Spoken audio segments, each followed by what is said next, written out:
Hello everyone, this is Prachi Gupta and I welcome you all.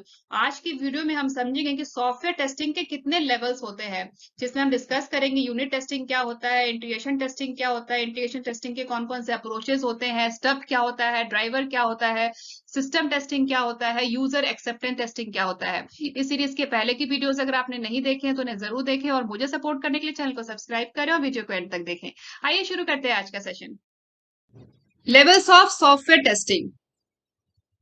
तो mainly 4 levels होते हैं software testing के। अभी आप सबको पता है सॉफ्टवेयर डेवलपमेंट लाइफ साइकिल के बारे में। सॉफ्टवेयर डेवलपमेंट जो भी हमारा होता है वो फेजेस में होता है ना, फेजेस में एसटीएलसी फेजेस। ये फेजेस है हमारे, ये टिपिकल फेजेस है हमारे एसटीएलसी के। Requirement analysis and gathering phase, design phase, coding phase, testing phase, deployment and maintenance phase. तुम्हारा एसटीएलसी किसी भी सॉफ्टवेयर डेवलपमेंट का जो फेज है, ये इन फेज, जो भी हमारा सॉफ्टवेयर डेवलप होता है वो इन फेजेस में होता है। सबसे पहले होता है requirement analysis and gathering phase, फिर डिजाइन फेज। रिक्वायरमेंट की बेसिस पे सॉफ्टवेयर को डिजाइन किया जाता है, फिर उस डिजाइन की बेसिस पे सॉफ्टवेयर को कोड किया जाता है, इंप्लीमेंट किया जाता है, फिर जो इंप्लीमेंटेड कोड होता है उसको टेस्ट किया जाता है, फिर साइट पे डिप्लॉय किया जाता है। ठीक है, तो मेनली ये सारे टिपिकल फेजेस है हमारे एसटीएलसी के। अब इन फेजेस में एक है टेस्टिंग फेज। इन फेजेस में एक है टेस्टिंग फेज। तो ऐसा नहीं है कि जब सॉफ्टवेयर टेस्टिंग फेज में जाता है तभी सॉफ्टवेयर की टेस्टिंग होती है। ठीक है, ये तो एक लेवल है सॉफ्टवेयर टेस्टिंग का। लेकिन जैसे ही हमारे सॉफ्टवेयर का कोडिंग स्टार्ट हो जाता है, सबसे पहला लेवल ऑफ टेस्टिंग इस कोडिंग फेज में ही हो जाता है, जहां पे हम इंडिविजुअल कंपोनेंट को हम टेस्ट करते हैं। तो मैं यहाँ पे राइट कर रही हूँ levels of software testing. There are mainly 4 levels of software testing. तो सबसे पहले आ गया यूनिट टेस्टिंग। ये जो यूनिट टेस्टिंग है ये हमारा कोडिंग लेवल पे ही हो जाता है। यूनिट टेस्टिंग हमेशा डेवलपर करता है और यूनिट टेस्टिंग डेवलपमेंट एनवायरनमेंट में ही किया जाता है। यूनिट टेस्टिंग की जो रिस्पॉन्सिबिलिटी होती है वो कोडर्स की होती है, जो सॉफ्टवेयर को डेवलप कर रहा है, टेस्टर्स की नहीं होती है। ठीक है, तो जो सबसे फर्स्ट लेवल ऑफ टेस्टिंग होता है, जब कोड राइट किया जाता है, जब कोड को इम्प्लीमेंट किया जाता है, उसी वक्त हो जाता है सॉफ्टवेयर को टेस्ट करने का। इस लेवल में जो बिल्कुल बेसिक कंपोनेंट्स हैं उनको आइसोलेशन में टेस्ट किया जाता है। जो भी हमारी रिक्वायरमेंट है, जो भी रिक्वायरमेंट है उस रिक्वायरमेंट को, उस फीचर को कोड के फॉर्म में कैसे इंप्लीमेंट किया जा रहा है फंक्शन वाइज, उसकी टेस्टिंग की जाती है यूनिट टेस्टिंग पे। ये डेवलपर करता है और ये डेवलपमेंट एनवायरमेंट में ही हो जाता है। ये हमारा फर्स्ट लेवल ऑफ टेस्टिंग है। ठीक है, मैं यहाँ पे राइट कर देती हूँ, ब्रीफली में राइट कर रही हूँ। Checks if software component are fulfilling functionalities या functional requirement or not।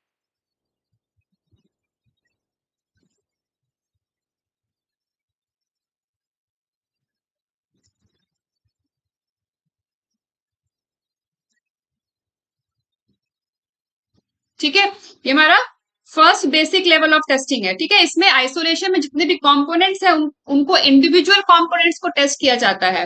ठीक है, उसके बाद आता है एंड, मैं यहाँ पे लिख देती हूँ, it is done by developers in development environment. ठीक है, ये बहुत ही इंपॉर्टेंट है, ये आपको याद रहना चाहिए। ये जो यूनिट टेस्टिंग होता है इसको हम व्हाइट बॉक्स टेस्टिंग कहते हैं। ये जो यूनिट टेस्टिंग होता है इसको हम व्हाइट बॉक्स टेस्टिंग कहते हैं, क्योंकि इसमें कोड के जो इंटरनल लॉजिक्स हैं उनको टेस्ट किया जाता है।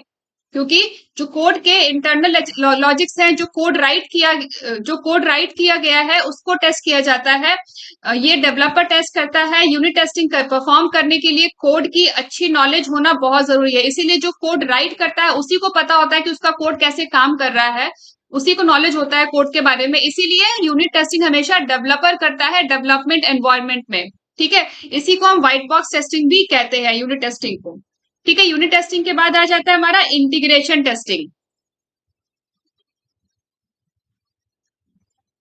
अब इंटीग्रेशन टेस्टिंग, इसमें क्या होता है, इसमें जो हमारे मॉड्यूल्स हैं वो दूसरे मॉड्यूल्स के साथ प्रॉपरली काम कर रहे हैं कि नहीं कर रहे हैं। ठीक है, कई बार ऐसा होता है कि जो मॉड्यूल्स होते हैं वो आपस में इंटीग्रेटेड होते हैं। एक मॉड्यूल का डेटा दूसरे मॉड्यूल को जा रहा होता है, दूसरे का डेटा तीसरे को जा रहा होता है। तो उन मॉड्यूल्स को इंटीग्रेट करने के बाद उनका प्रॉपर इंटीग्रेशन हो रहा है कि नहीं हो रहा है, इसको चेक किया जाता है इंटीग्रेशन टेस्टिंग में। मैं यहाँ पे राइट कर देती हूँ, checks the data flow from one module to another module. क्योंकि जो सॉफ्टवेयर डेवलप होता है वो मॉड्यूल वाइज डेवलप होता है, ठीक है। ऐसा नहीं कि सिर्फ एक ही कंपोनेंट होता है, एक ही मॉड्यूल होता है, उसमें अलग अलग मॉड्यूल्स होते हैं जो आपस में इंटीग्रेटेड होते हैं। एक मॉड्यूल का डेटा दूसरे मॉड्यूल को जा रहा होता है, दूसरे मॉड्यूल का डेटा तीसरे मॉड्यूल को जा रहा होता है, आपस में वो डेटा एक्सचेंज कर रहे होते हैं अलग अलग मॉड्यूल्स। तो उनके डेटा फ्लो को चेक किया जाता है इंटीग्रेशन टेस्टिंग में। इंटीग्रेशन का मतलब ही होता है कंबाइनिंग, इंटीग्रेशन का मतलब ही होता है कंबाइनिंग। इसीलिए इंटीग्रेशन टेस्टिंग में सॉफ्टवेयर के जो डिफरेंट डिफरेंट मॉड्यूल्स हैं उनको कंबाइन करके एज अ टेस्ट ग्रुप किया जाता है। ये इंश्योर किया जाता है कि जो सॉफ्टवेयर के अलग अलग मॉड्यूल्स हैं वो ग्रुप करने के बाद एज ए इंटीग्रेटेड सिस्टम वो प्रॉपरली काम कर रहे हैं, और जो सिस्टम है वो सिस्टम टेस्टिंग के लिए रेडी है। इंटीग्रेट करने के बाद जो कंप्लीट सिस्टम मिल रहा है हमें, वो सिस्टम टेस्टिंग के लिए रेडी है। तो इसीलिए इंटीग्रेटेड टेस्टिंग किया जाता है। इंटीग्रेटेड टेस्टिंग ये एक ब्लैक बॉक्स टेस्टिंग में आता है, क्योंकि इसमें कोडिंग नॉलेज की जरूरत नहीं होती है और ये सॉफ्टवेयर टेस्टर्स द्वारा किया जाता है, ये कोडर्स नहीं करते, ये कोडिंग एनवायरमेंट में नहीं किया जाता, ये टेस्टिंग एनवायरमेंट में किया जाता है। जितने भी अलग अलग मॉड्यूल्स डेवलप हुए हैं सॉफ्टवेयर के, उनको इंटीग्रेट करने के बाद टेस्टर इसको टेस्ट करते हैं। तो इंटीग्रेशन टेस्टिंग ये टेस्टर के द्वारा किया जाता है, इसमें टेस्टर्स इन्वॉल्व होते हैं ना कि कोडर्स। जैसा कि मैंने आपको बताया कि यूनिट टेस्टिंग में कोडर्स इन्वॉल्व होते हैं, वो कोडिंग एनवायरनमेंट में किया जाता है। लेकिन इंटीग्रेशन टेस्टिंग में अलग अलग मॉड्यूल्स को कंबाइन करके ग्रुप करके एज अ सिस्टम टेस्ट किया जाता है, और इसको टेस्ट करने के लिए टेस्टर्स का इन्वॉल्वमेंट जरूरी होता है। इसको टेस्टर्स करते हैं, इसमें कोडिंग नॉलेज की जरूरत हमें नहीं होती है, इसीलिए ये ब्लैक बॉक्स टेस्टिंग कहा जाता है। जो इंटीग्रेशन टेस्टिंग ये ब्लैक बॉक्स टेस्टिंग है, ठीक है। अब अगर इंटीग्रेशन टेस्टिंग का अगर मैं आप लोगों को एग्जांपल दूं, तो ये सबसे अच्छा एग्जांपल होगा ईमेल का। जब हम ईमेल करते हैं जीमेल से या किसी भी याहू से, किसी किसी भी हम उसको यूज करके ईमेल करते हैं, तो हम ईमेल को कंपोज करते हैं। अगर हमें किसी को ईमेल सेंड करना है तो हम क्या करते हैं, हम पहले ईमेल को हम कंपोज करते हैं, फिर ईमेल को हम सेंड करते हैं। तो एक मॉड्यूल हो गया यहाँ पे ईमेल को कंपोज करने का, और दूसरा मॉड्यूल हो गया ईमेल को सेंड करने का, ठीक है। तो अब टोटलिटी में अगर हमें इसको चेक करना हो, तो जो वो सेंड करने वाला मॉड्यूल है वो डिपेंड करता है कंपोज करने वाले मॉड्यूल पे, ठीक है। तो इसमें क्या होगा, जो हमने ईमेल को कंपोज किया है उसका डेटा फ्लो होके सेंड वाले मॉड्यूल में जाएगा। तो इसको दोनों मॉड्यूल्स को इंटीग्रेट करके हमें चेक करना होगा कि जो सेंड मॉड्यूल है वो प्रॉपरली वर्क कर रहा है कि नहीं कर रहा है, क्योंकि सेंड मॉड्यूल टोटली डिपेंड करता है कंपोज मॉड्यूल पे, क्योंकि हम जब मेल को कंपोज करेंगे उसके बाद ही तो हम सेंड करेंगे, ठीक है। तो ये एक एग्जांपल था इंटीग्रेटेड टेस्टिंग का, जिसमें मैंने आपको ईमेल का एग्जांपल दिया, जहां पे हम कंपोज और सेंड मॉड्यूल को इंटीग्रेट करके चेक करेंगे। पहले हम कंपोज करेंगे, कंपोज करने के बाद जो हमने ईमेल को कंपोज किया है, राइट किया है, उसको हम सेंड करेंगे। तो कंपोज करने के बाद जो आउटपुट है वो, कंपोज के बाद जो आउटपुट है वो सेंड मॉड्यूल को जा रहा है। तो यहाँ पे डेटा फ्लो हो रहा है ना दो मॉड्यूल्स के बीच में, तो यहाँ पे वही लिखा गया है, checks the data flow from one module to another module, ठीक है। तो हमारे एग्जाम पे डेटा फ्लो हो रहा है from compose module to send module, ठीक है। तो आई होप आप लोगों को समझ आया होगा कि इंटीग्रेटेड टेस्टिंग का क्या मतलब होता है और किस तरीके से इंटीग्रेटेड टेस्टिंग में टेस्टर्स इन्वॉल्व होते हैं, ठीक है। अब इंटीग्रेटेड टेस्टिंग के बाद आता है सिस्टम टेस्टिंग। अभी यहाँ पे इंटीग्रेशन टेस्टिंग में तो हमने जितने भी मॉड्यूल्स हैं उनको कंबाइन करके एज ए ग्रुप हमने टेस्ट कर लिया, और हमने इंश्योर कर दिया कि ठीक है, कंबाइन करने के बाद, इंटीग्रेट करने के बाद सारे मॉड्यूल्स प्रॉपरली वर्क कर रहे हैं, और जो सिस्टम है वो सिस्टम टेस्टिंग के लिए रेडी है, ठीक है। इसीलिए इंटीग्रेटेड टेस्टिंग के बाद जो दूसरा टेस्टिंग फेज आता है वो होता है सिस्टम टेस्टिंग। तो पहले मैं यहाँ पे इंटीग्रेशन टेस्टिंग के बारे में और डिटेल्स राइट कर देती हूँ, फिर सिस्टम टेस्टिंग हम स्टार्ट करेंगे। तो यहाँ लिख देती हूँ, integration means combining. For example, in this testing phase, different modules are combined and tested as a group to make sure that integrated system is ready for system testing. ठीक है, अब इसके बाद समझते हैं सिस्टम टेस्टिंग। अब integration testing के बाद जो सिस्टम रेडी हो जाता है, सिस्टम इंटीग्रेट हो गया, सिस्टम इंटीग्रेशन टेस्टिंग हमने कर लिया, उसके बाद इंटीग्रेटेड सिस्टम के ऊपर सिस्टम टेस्टिंग परफॉर्म किया जाता है। मैं यहां साथ साथ राइट भी कर देती हूँ। System testing is performed on integrated system. तो सिस्टम टेस्टिंग टेस्टर द्वारा किया जाता है। सिस्टम टेस्टिंग में टेस्टर जो भी हमारी रिक्वायरमेंट स्पेसिफिकेशन है उसके कंप्लायंस में टेस्टिंग करता है कि जो भी हमारी रिक्वायरमेंट है, जो कस्टमर की रिक्वायरमेंट है, वो सिस्टम फुलफिल कर रहा है या नहीं कर रहा है। सिस्टम टेस्टिंग रिक्वायरमेंट्स के हिसाब से किया जाता है। It taste the overall interaction of the component. Requirement के साथ साथ जितने भी कॉम्पोनेंट्स है उनका ओवरऑल इंटीग्रेशन भी इसमें टेस्ट किया जाता है। इसमें हम load testing, performance testing, reliability testing, security testing, ये सारी चीजें आ जाती हैं सिस्टम टेस्टिंग में। मैं यहाँ पे साथ साथ राइट भी कर देती हूँ। It involves load testing, performance testing, reliability and security testing.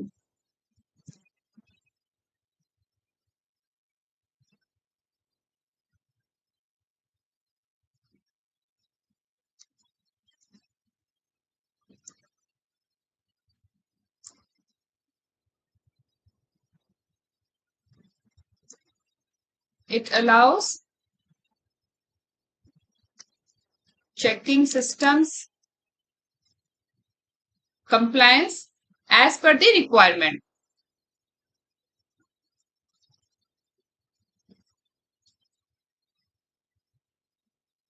तो सिस्टम टेस्टिंग परफॉर्म करने के लिए एक टेस्ट एनवायरनमेंट क्रिएट किया जाता है जो प्रोडक्शन एनवायरनमेंट के जैसा ही होता है। जो हमारे कस्टमर का एनवायरनमेंट होता है उसी एनवायरनमेंट के जैसा एक टेस्ट एनवायरनमेंट क्रिएट किया जाता है सिस्टम टेस्टिंग के लिए, और उस टेस्ट एनवायरनमेंट में सिस्टम टेस्टिंग टेस्टर द्वारा परफॉर्म किया जाता है। और सिस्टम टेस्टिंग एक ब्लैक बॉक्स टेस्टिंग होता है। इसमें भी जो टेस्टर को है कोडिंग नॉलेज की जरूरत नहीं है। जो ब्लैक बॉक्स टेस्टिंग होती है उसमें कोडिंग नॉलेज की जरूरत नहीं होती है, उसमें इंटरनल लॉजिक की जरूरत नहीं होती है। इसमें क्या किया जाता है, सिर्फ रिक्वायरमेंट के अगेंस्ट टेस्ट किया जाता है कि जो हमारी यूजर रिक्वायरमेंट है वो सिस्टम उसको फुलफिल करता है या नहीं करता है। ठीक है, it allows checking systems compliance as per requirement. यहाँ पे end to end flow check किया जाता है एक टेस्ट एनवायरनमेंट में, which is almost same as production environment. उसके पैरेलल ही होता है, प्रोडक्शन एनवायरनमेंट के पैरेलल होता है टेस्ट एनवायरनमेंट। मैंने यहाँ पे राइट भी कर दिया है, it is end to end testing where testing environment is parallel to the production environment. In the third level of software testing we will test the application as a whole system. ठीक है, अब system soft modules को integrate होने के बाद हमारा एक system ready हो गया। इंटीग्रेशन टेस्टिंग हमने उस सिस्टम पे परफॉर्म कर लिया इंटीग्रेशन के बाद। उसके बाद एज अ होल सिस्टम हम टेस्ट करते हैं सिस्टम टेस्टिंग में। ये एक ब्लैक बॉक्स टेस्टिंग है और इस टेस्टिंग में कंप्लीट सिस्टम को टेस्ट किया जाता है एज पर रिक्वायरमेंट्स। ठीक है, जो भी हमारे कस्टमर की रिक्वायरमेंट है उस रिक्वायरमेंट के कंप्लायंस के लिए इस टेस्टिंग को परफॉर्म किया जाता है टेस्ट एनवायरनमेंट में।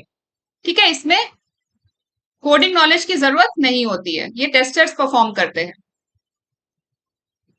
अब सिस्टम टेस्टिंग के बाद जो हमारा फोर्थ लेवल ऑफ टेस्टिंग है वो है यूजर एक्सेप्टेंस टेस्टिंग, यूएटी, या फिर इसको एक्सेप्टेंस टेस्टिंग भी कहा जाता है या फिर यूजर एक्सेप्टेंस टेस्टिंग भी कहते हैं।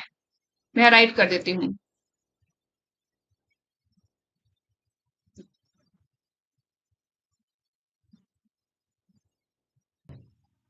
तो यूजर एक्सेप्टेंस टेस्टिंग ये फोर्थ लेवल ऑफ टेस्टिंग है।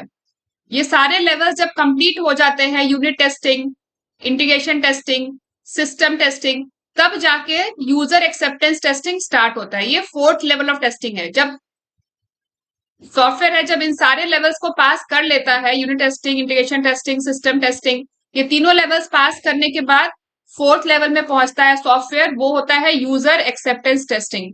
ये एंड यूजर करता है, कस्टमर करता है, जो स्टेक होल्डर्स होते हैं वो करते हैं अपने सेटिस्फैक्शन के लिए। यूजर एक्सेप्टेंस टेस्टिंग ये स्टेक होल्डर्स हो गया या फिर एंड यूजर कस्टमर, वो अपने सेटिस्फैक्शन के लिए टेस्ट करते हैं सिस्टम को। जब सिस्टम टेस्टिंग पास हो जाती है तो फिर ये पहुंचता है यूजर के एक्सेप्टेंस के लिए कि यूजर सेटिस्फाइड है या नहीं है। वो रियल टाइम सिनेरियोज में, बिजनेस सिनेरियोज में वो चेक करेगा सिस्टम को कि सिस्टम क्वालिफाई कर रहा है या नहीं कर रहा उसकी बिजनेस रिक्वायरमेंट्स को रियल टाइम सिनेरियोज। ठीक है, तो ये लास्ट और फाइनल लेवल ऑफ टेस्टिंग होता है, ये जितनी हमारी टेस्टिंग है उन टेस्टिंग का। ठीक है, तो मैं यहाँ राइट भी कर देती हूँ साथ साथ। Acceptance testing is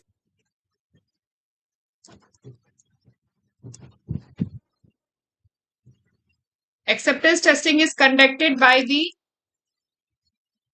customer, stakeholder or users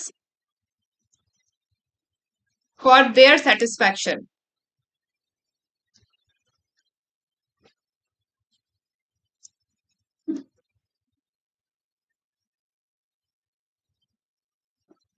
This is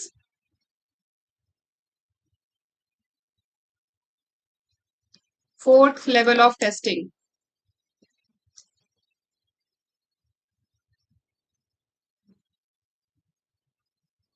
acceptance testing is conducted by customer, stakeholders और यूजर, या फिर जो भी डोमेन एक्सपर्ट है वो भी इस टेस्टिंग को कंडक्ट कर सकता है, acceptance testing. And it is done before accepting the final product. Acceptance testing is conducted by the customer, stakeholder, users or domain experts for their satisfaction before accepting the final product. ठीक है, तो I hope आप लोगों को समझ आ गया होगा acceptance testing क्या होता है। तो ये है हमारे 4 लेवल्स ऑफ सॉफ्टवेयर टेस्टिंग। पहला हो गया यूनिट टेस्टिंग, जो डेवलपर खुद करता है। दूसरा हो गया इंटीग्रेशन टेस्टिंग, जो सॉफ्टवेयर टेस्टर्स करते हैं, ये टेस्टिंग एनवायरनमेंट में होता है, जिसको हम ब्लैक बॉक्स टेस्टिंग कहते हैं। अच्छा, इंटीग्रेशन टेस्टिंग में एक और इम्पोर्टेंट पॉइंट है जो मैंने मिस कर दिया, वो है अप्रोचेज ऑफ इंटीग्रेशन टेस्टिंग। मैं यहाँ पे राइट कर रही हूँ, अप्रोचेज ऑफ इंटीग्रेशन टेस्टिंग। अब इंटीग्रेशन टेस्टिंग करने के 2 अप्रोच हो सकते हैं। पहला हो गया टॉप डाउन इंटीग्रेशन और दूसरा हो गया बॉटम अप इंटीग्रेशन। अब इन दोनों में डिफरेंस क्या है ये समझते हैं। तो यहाँ पे हमारे पास है कुछ मॉड्यूल्स, कुछ अलग अलग डिफरेंट मॉड्यूल्स है। मॉड्यूल 1 जिसकी फंक्शनैलिटी है login page of a web application. एक मॉड्यूल है जिसका काम है वेब एप्लीकेशन में लॉगिन करने का। ठीक है, login page of A web application का एक मॉड्यूल है। दूसरा मॉड्यूल है home page of A web application का। ठीक है, सारे अलग अलग मॉड्यूल्स हैं। तीसरा मॉड्यूल है प्रिंट सेटअप का। चौथा मॉड्यूल है साइन आउट पेज का, लॉग आउट पेज का। ठीक है, ये 4 डिफरेंट मॉड्यूल्स हैं। अब अगर हमें इन मॉड्यूल्स पे टॉप डाउन इंटीग्रेशन करना होगा तो हम क्या करेंगे, इसमें जो हायर मॉड्यूल्स हैं उनको हम पहले इंटीग्रेट करके टेस्ट करेंगे। फॉर एग्जाम्पल मॉड्यूल 1 हमें टेस्ट करना है, क्योंकि इसका जो हायर मॉड्यूल है वो है मॉड्यूल 1, क्योंकि जब हम लॉगिन करेंगे तभी हम होम पेज पे जाएंगे, है ना। जब हम लॉगिन करेंगे तभी हम होम पेज पे जाएंगे। होम पेज पे जाने के बाद ही हमें प्रिंट सेटअप एक्सेस होगा, फिर उसके बाद ही हम लॉग आउट कर सकते हैं, क्योंकि जब तक हम लॉगिन नहीं करेंगे हम लॉग आउट पेज को कैसे एक्सेस कर सकते हैं। तो इसमें जो हायर मॉड्यूल हो गया वो हो गया हमारा लॉगिन पेज, फिर होम पेज, फिर लॉग आउट पेज हो गया। ठीक है, लॉग आउट पेज के लिए हायर मॉड्यूल क्या क्या हो गया, लॉगिन पेज हो गया, होम पेज हो गया, फिर लॉग आउट पेज हुआ। तो इस तरीके से टॉप डाउन इंटीग्रेशन पे क्या होगा, पहले हायर मॉड्यूल्स है उनको पहले इंटीग्रेट किया जाएगा, उनको टेस्ट किया जाएगा, फिर उसके सब मॉड्यूल्स को टेस्ट किया जाएगा। ठीक है, लेकिन अब इसमें एक प्रॉब्लम है।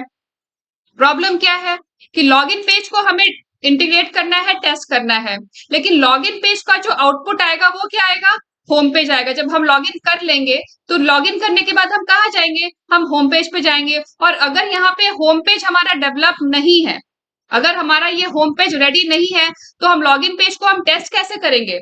ठीक है, क्योंकि जब हम लॉगिन पेज को टेस्ट कर रहे हैं, ऐसा हो सकता है कि होम पेज अवेलेबल ना हो, वो अंडर डेवलपमेंट हो। तो उस टाइम पे हम क्या करते हैं, उस टाइम पे हम होम पेज का एक डमी मॉड्यूल यूज करेंगे, एक होम पेज का सिमुलेटेड मॉड्यूल यूज करेंगे, जिसको हम स्टब्स कहते हैं। जिनको हम स्टब्स कहते हैं। तो टॉप डाउन इंटीग्रेशन की टेस्टिंग में स्टब यूज किया जाता है मिसिंग मॉड्यूल्स को यूज करने के लिए।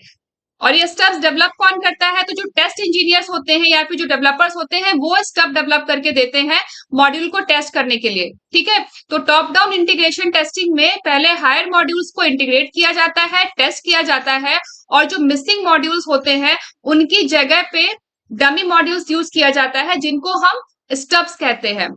ठीक है, तो क्या होगा, जब लॉगिन पेज को हम टेस्ट करेंगे तो होम पेज हमारे पास अवेलेबल नहीं है, तो होम पेज का हम क्या करेंगे, हम एक स्टब क्रिएट कर लेंगे और इस स्टब को यूज करके हम लॉगिन पेज को हम टेस्ट कर लेंगे।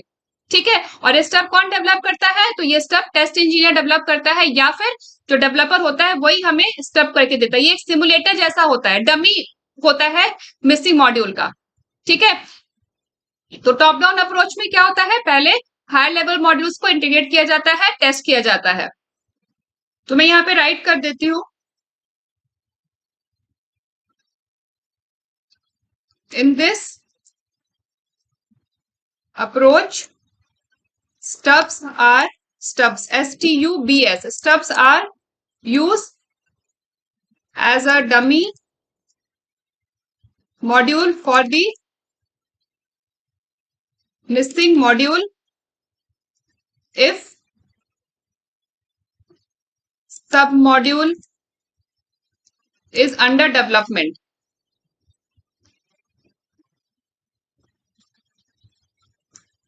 और नॉट अवेलेबल। ठीक है, और नॉट अवेलेबल। तो क्या होगा, अभी लॉगिन पेज क्या करेगा, स्टब को कॉल करेगा। होम पेज का हम एक स्टब बना लेंगे। टॉप डाउन इंटीग्रेशन में अगर हमें लॉगिन पेज को चेक करना है, लॉगिन पेज को इंटीग्रेट करना है, इसको टेस्ट करना है, तो हम क्या करेंगे, क्योंकि लॉगिन पेज कॉल करता है होम पेज को, तो हम होम पेज का एक स्टब बना लेंगे। जो टेस्ट इंजीनियर है या जो भी डेवलपर है वो होम पेज का एक स्टब बना लेगा, एक डमी मॉड्यूल बना लेगा और उस डमी मॉड्यूल को लॉगिन पेज कॉल करेगा। तो stubs are called by the module under test. तो जो भी मॉड्यूल है वो स्टब को कॉल करेगा। स्टब कौन सा है? स्टब है होम पेज का। तो होम पेज का जो स्टब है that will be called by the module under test, और मॉड्यूल अंडर टेस्ट क्या है, वो है लॉगिन पेज। ठीक है, इसीलिए स्टब को कॉल किया जाता है। Steps are called by the module under test. तो ये तो था टॉप डाउन इंटीग्रेशन के बारे में। अब नेक्स्ट है बॉटम अप इंटीग्रेशन के बारे में। तो ड्राइवर क्या करते हैं, drivers it calls the module to be tested. Drivers calls the module to be tested. जिस मॉड्यूल को हमें टेस्ट करना है उसको कॉल करता है। हमें लॉग आउट पेज को टेस्ट करना है, तो इस लॉग आउट पेज को कॉल करने के लिए हम क्या करेंगे, हम लॉग इन पेज का एक डमी मॉड्यूल क्रिएट कर लेंगे और वो मॉड्यूल इस लॉग आउट पेज को कॉल करेगा। तो driver it calls the module to be tested. ठीक है, तो ये एक डिफरेंस होता है स्टब और ड्राइवर में। Stubs are called by the module under test. मैं यहां वो भी राइट कर देती हूँ, stubs are called by the module under test. ठीक है, stubs are called by the module under test, whereas drivers it calls the module under test. Driver calls the module to be tested. ठीक है, जिस module को हमें test करना है driver उस मॉड्यूल को कॉल करता है, और जो स्टब होता है वो जो मॉड्यूल हम टेस्ट कर रहे हैं, स्टब क्या करता है, स्टब्स आर कॉल्ड। अब इस एग्जांपल में हम अगर लॉगिन पेज का ले लें, एग्जांपल ले लें, तो हमें लॉगिन पेज को टेस्ट करना है और हमें होम पेज का स्टब क्रिएट किया है, तो स्टब्स आर कॉल्ड। तो जो होम पेज का स्टब है उसको लॉगिन पेज कॉल करेगा। तो stubs are called by the module under test. तो ये डिफरेंस होता है। स्टब जो होता है वो टॉप डाउन इंटीग्रेशन में यूज किया जाता है और जो ड्राइवर्स होते हैं वो बॉटम अप इंटीग्रेशन में यूज किया जाते हैं एज अ डमी और as a temporary module for the missing module. ठीक है, तो इंटीग्रेशन टेस्टिंग के बाद हो गया हमारा सिस्टम टेस्टिंग। सिस्टम टेस्टिंग में जब इंटीग्रेशन टेस्टिंग कंप्लीट हो जाती है, सारी मॉड्यूल्स को इंटीग्रेट करके टेस्ट कर लिया जाता है, उसके बाद जो इंटीग्रेटेड सिस्टम होता है, वो जो कंप्लीट सिस्टम होता है, उसकी सिस्टम टेस्टिंग परफॉर्म करता है टेस्टर। तो सिस्टम टेस्टिंग में ये एक ब्लैक बॉक्स टेस्टिंग है, ये भी टेस्टर द्वारा परफॉर्म किया जाता है और ये भी टेस्टिंग एनवायरनमेंट में ही परफॉर्म किया जाता है। ठीक है, तो सिस्टम टेस्टिंग मेनली फोकस करता है हमारा functional testing, non functional testing, usability testing और user interface testing. It involves load, performance testing, reliability testing and security testing. It mainly focuses on, मैं ये भी राइट कर देती हूँ. It involves load testing, performance testing, reliability testing, security testing. यहाँ right कर देती हूँ. It focused on functional testing, non-functional testing, user interface testing and usability testing. तो ये तो हो गया हमारा सिस्टम टेस्टिंग के बारे में. ठीक है, तो सिस्टम टेस्टिंग भी ब्लैक बॉक्स टेस्टिंग है. यूनिट टेस्टिंग के अलावा जितनी भी टेस्टिंग अभी हमने जो चारों लेवल्स के डिस्कस किए हैं, इंटीग्रेशन टेस्टिंग, सिस्टम टेस्टिंग और यूएटी, यूजर एक्सेप्टेंस टेस्टिंग, ये तीनों ही टेस्टिंग ब्लैक बॉक्स टेस्टिंग है. ये टेस्टर द्वारा किया जाता है, इसको टेस्टर परफॉर्म करता है, टेस्टिंग एनवायरमेंट में परफॉर्म किया जाता है. और ये एक ब्लैक बॉक्स टेस्टिंग है. इसमें कोडिंग नॉलेज की जरूरत हमें नहीं है. जो टेस्टर है उसको कैसे डेवलप किया गया है मॉड्यूल को, उसको जानने की जरूरत नहीं है. इंटरनल लॉजिक जो है उसको समझने की जरूरत नहीं है. ठीक है, अब सिस्टम टेस्टिंग के बाद हम आ जाते हैं यूएटी में, user acceptance testing. User acceptance testing ये फोर्थ लेवल ऑफ टेस्टिंग है. ये कस्टमर परफॉर्म करता है. कस्टमर हो गया या स्टेक होल्डर, यूजर, जो भी एंड यूजर है या जो भी डोमेन एक्सपर्ट है, वो अपने सेटिस्फैक्शन को, प्रोडक्ट को एक्सेप्ट करने से पहले परफॉर्म करता है. अब यूजर एक्सेप्टेंस टेस्टिंग, जिसको हम शॉर्ट में यूएटी कहते हैं, ये भी अलग अलग टाइप्स के होते हैं. इसके भी डिफरेंट टाइप्स होते हैं.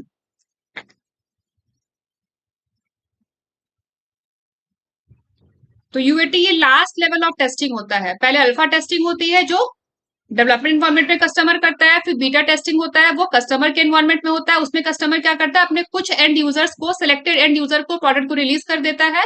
और फिर उनसे फीडबैक लेने के बाद जब वो सक्सेसफुली क्लियर कर देते हैं, तो उसके बाद सारे एंड यूजर्स को प्रोडक्ट रिलीज कर दिया जाता है. तो ये है कुछ लेवल्स ऑफ टेस्टिंग यूएटी के.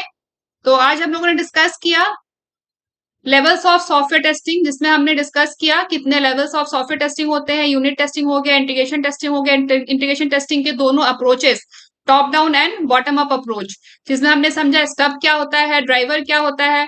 फिर हमने डिस्कस किया सिस्टम टेस्टिंग क्या होता है. और फिर हमने लास्ट में फोर्थ लेवल ऑफ टेस्टिंग, जो फाइनल राउंड ऑफ टेस्टिंग होता है, वो होता है यूजर एक्सेप्टेंस टेस्टिंग. इसके भी दो लेवल्स होते हैं, एक होता है अल्फा टेस्टिंग, दूसरा होता है beta testing. Alpha testing customer development environment में करता है कस्टमर, और बीटा टेस्टिंग कस्टमर अपने कस्टमर के एनवायरमेंट में करता है. और जब दोनों लेवल्स सक्सेसफुली क्लियर हो जाते हैं, तो फाइनली प्रोडक्ट को रिलीज कर दिया जाता है. तो आई होप आप लोगों को समझ आ गया होगा कि कितने लेवल्स ऑफ टेस्टिंग होते हैं और हर लेवल पे क्या क्या प्रोसीजर फॉलो किया जाता है. तो आज के सेशन में बस इतना ही. मिलते हैं नेक्स्ट सेशन में नए टॉपिक के साथ. अगर आप लोगों को वीडियो पसंद आया हो तो वीडियो को लाइक करें, ज्यादा से ज्यादा शेयर करें, चैनल को सब्सक्राइब करें और बेल आइकन दबाना ना भूलें. Thanks for watching.